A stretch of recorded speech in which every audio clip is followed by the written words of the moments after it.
Il était une fois, dans un lointain pays d'Orient, un charpentier nommé Ali Baba, qui vivait pauvrement avec son épouse.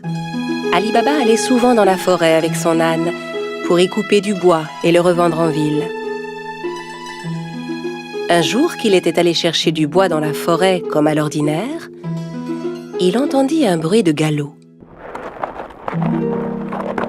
C'était un groupe de cavaliers qui se dirigeait tout droit vers lui. Et les hommes n'avaient rien d'aimable. Ce sont certainement des voleurs. Je ferais mieux de me cacher. Ali Baba cacha son âne derrière les buissons et grimpa à un arbre. Les hommes arrivèrent et s'arrêtèrent juste sous l'arbre. Ali Baba les compta. Ils étaient 40 exactement.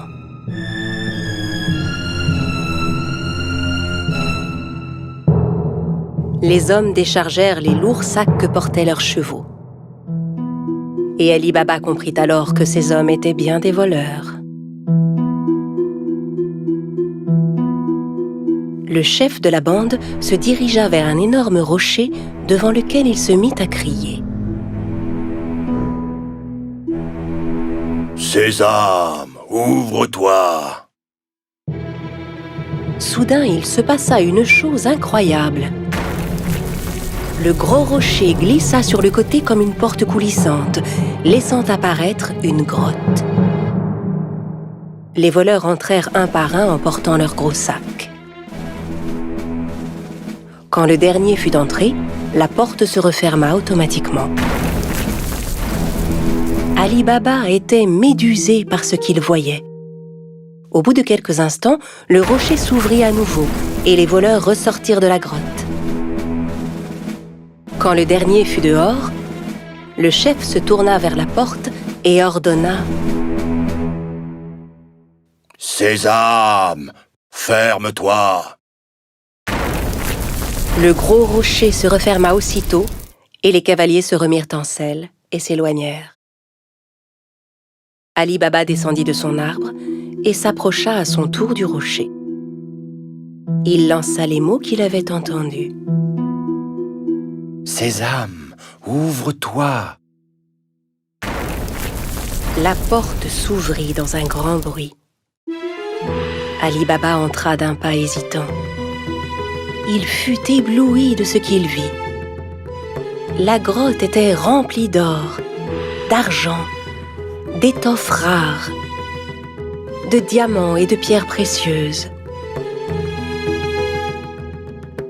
Il regarda autour de lui, ramassa 3 sacs et sortit de la grotte. Puis il se retourna vers le rocher et lui adressa les mêmes mots que le chef des voleurs. Sésame, ferme-toi! Il chargea les sacs sur le dos de son âne et rentra chez lui. Arrivé à la maison, il montra les sacs à sa femme. Elle n'en croyait pas ses yeux et pensa qu'Ali Baba avait volé les sacs. « Où as-tu trouvé tout cet or ?» Ali Baba lui raconta alors tout ce qui s'était passé. Elle était si heureuse. Ils se mirent ensemble à vider les sacs. « Aide-moi à compter ça. Je veux savoir combien d'or nous avons. » Non, creusons plutôt un trou pour y enterrer cet or. « Va creuser le trou, j'irai demander une tasse à mesurer à ton frère Cassim. » Cassim, le frère d'Ali Baba, était un riche marchand, mais c'était un homme très cupide. Il n'avait jamais aidé Ali Baba, qui mit sa femme en garde. Très bien, mais ne lui parle surtout pas de l'or. Personne ne doit savoir. La femme se rendit chez Cassim pour lui emprunter une tasse à mesurer.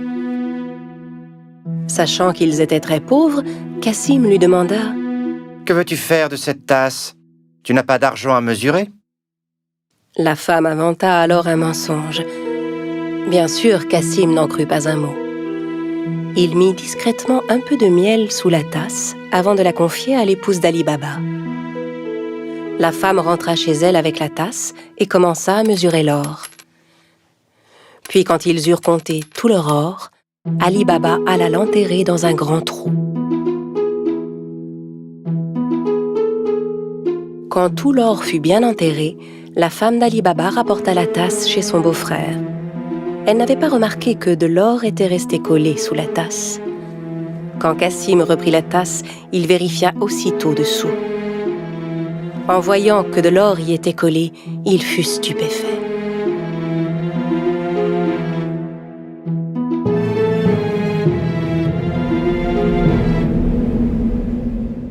Je me demande où Ali Baba a pu trouver cet or. Cassim ne put pas dormir de la nuit. Le lendemain matin, il se leva et se rendit directement chez son frère Ali Baba pour lui montrer l'or collé sous la tasse. Ali Baba, d'où vient cet or? Je croyais que tu étais pauvre. Où l'as-tu trouvé? Ali Baba lui raconta tout et le pria de n'en parler à personne d'autre. Si tu ne me dis pas où se trouve cette grotte, je dirai aux voleurs ce que tu as fait. Mais, Cassim... Ali Baba savait que Cassim ferait ce qu'il disait. N'ayant pas d'autre choix, il conduisit son frère à la grotte. La grotte est juste derrière ce rocher. Maintenant, allons-nous-en d'ici. Les voleurs ne vont pas tarder à revenir. Ali Baba et Cassim rentrèrent chez eux, mais Cassim ne cessait de penser à la grotte. Il prit 2 chevaux avec lui et retourna à la grotte aussitôt. Arrivé devant l'entrée, il récita les mots qu'Ali Baba lui avait indiqués. « Sésame, ouvre-toi » Le gros rocher se mit à bouger et la grotte s'ouvrit. Cassim n'en croyait pas ses yeux. Il était fasciné par le spectacle qui s'offrait à lui, hypnotisé par tout l'or qui brillait. Le plus vite possible, il commença à remplir les sacs qu'il avait apportés avec tout l'or qu'il pouvait. Quand tous ces sacs furent pleins, il retourna vers la sortie. Mais la porte s'était refermée. Et malheureusement, il avait oublié les mots qu'il fallait dire. Il essaya toutes sortes de formules pour ouvrir la grotte. « Porte, ouvre-toi ! Rocher, ouvre-toi ! Grotte, ouvre-toi !» Mais quels que soient les mots, la porte restait fermée. Cassim commença à paniquer. Il chercha une autre porte, mais n'en trouva aucune. Au bout d'un moment, les voleurs revinrent à leur grotte. Quand ils virent les chevaux de Cassim, ils se méfièrent et sortirent leurs épées. « Sésame, ouvre-toi !»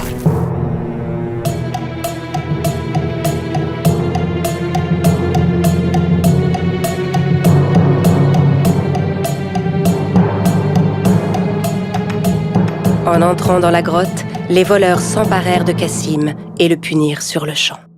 « Alors c'est donc lui le voleur qui nous a volé notre or ?» À la nuit tombée, ne voyant pas revenir Cassim, sa femme commença à s'inquiéter. Elle courut chez Ali Baba pour lui demander son aide. Ali Baba aussi était inquiet pour son frère.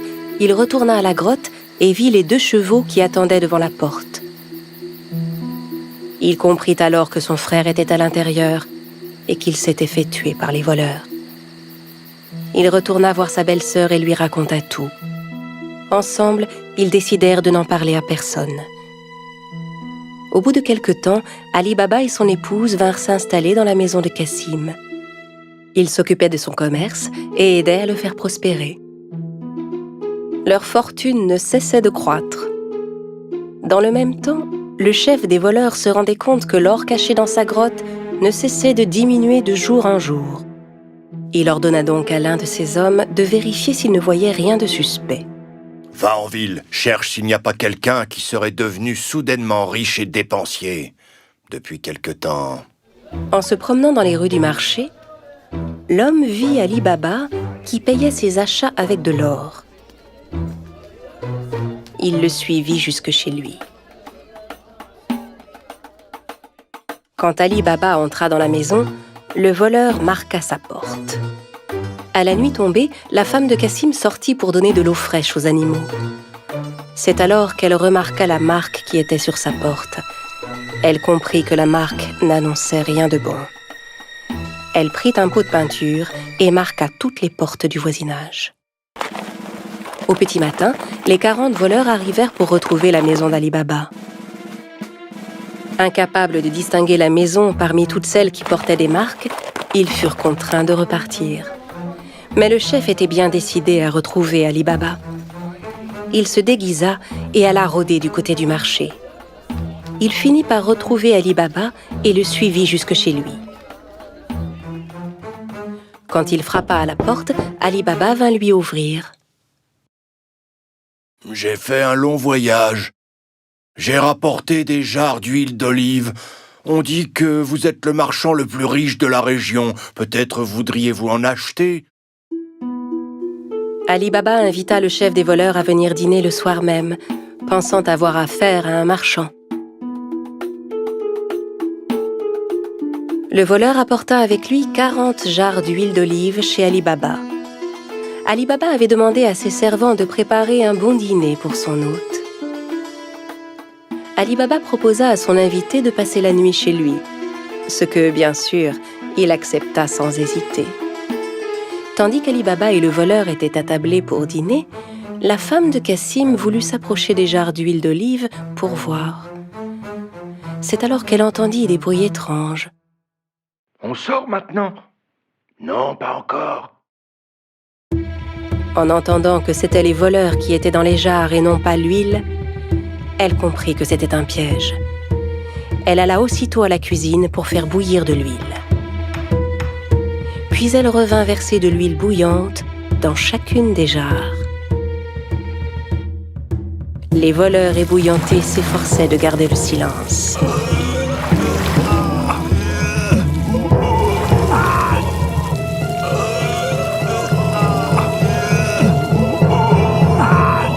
À minuit, quand tout le monde était endormi, le chef des voleurs alla vers les jarres. « Vous pouvez sortir maintenant. » N'ayant aucune réponse, il appela à nouveau. « Les gars, vous dormez ?» N'entendant à nouveau aucune réaction, il décida d'ouvrir les jarres et fut terrifié de ce qu'il vit. Terrorisé à l'idée de se faire attraper à son tour, il s'enfuit et ne revint jamais. Le lendemain matin, la femme de Cassim raconta à Ali Baba ce qui s'était passé. Cette fois, il savait qu'il n'aurait plus jamais à s'inquiéter des voleurs. À partir de ce jour, Ali Baba et sa famille menèrent une vie riche et heureuse.